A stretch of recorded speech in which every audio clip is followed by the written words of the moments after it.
Hello నమస్తే. Welcome to our channel social post. This is Manasa. ఈరోజు మనతో పాటు ఉన్నటువంటి గెస్ట్ నరసింహారెడ్డి గారు, స్పోకెన్ ఇంగ్లీష్ ట్రైనర్. నమస్తే సార్.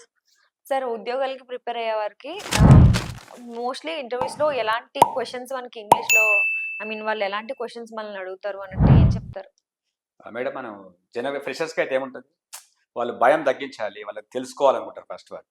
సో, అతనికి భయం ఉందా లేదా? First confidence level. సబ్జెక్ట్ ఉందా లేదా? అంటే ఫస్ట్ క్వెషన్ వచ్చేదేంటి? Tell about your self. అంటే something you have to open up.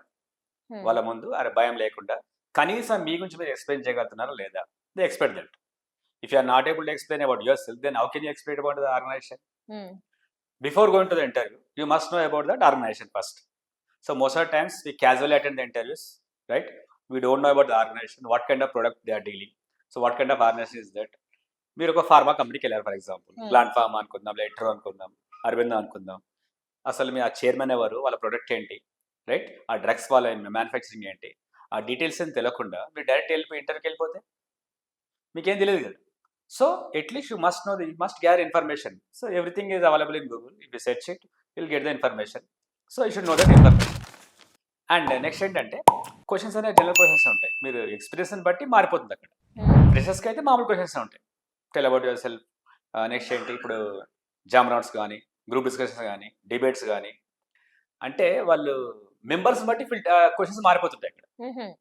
ఇప్పుడు క్యాండిడేట్స్ ఎక్కువ ఉన్నారు అనుకోండి, వాళ్ళని ఫిల్టర్ చేయాలంటే రౌండ్స్ ఎక్కువ ఉంటాయి అప్పుడు.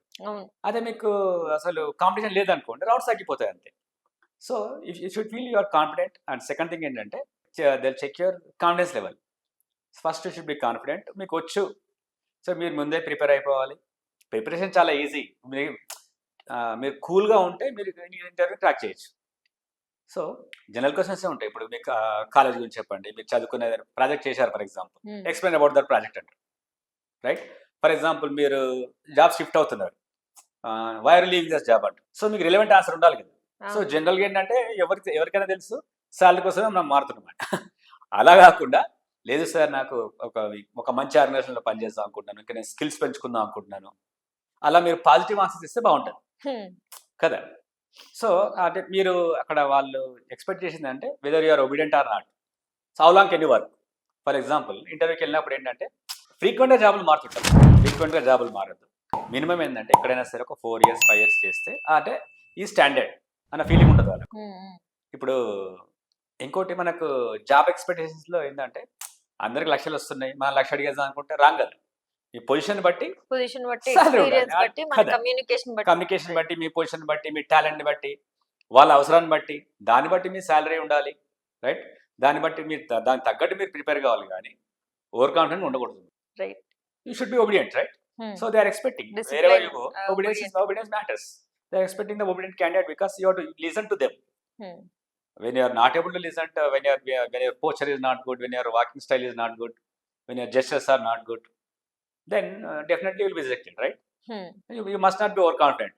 You must be polite. That shows your attitude, right? It's cinema kaadu kada. It's a job, right? So they are expecting many things. Yeah, sir. You should be loyal. Right. Thank you so much, sir, Okay. for the information.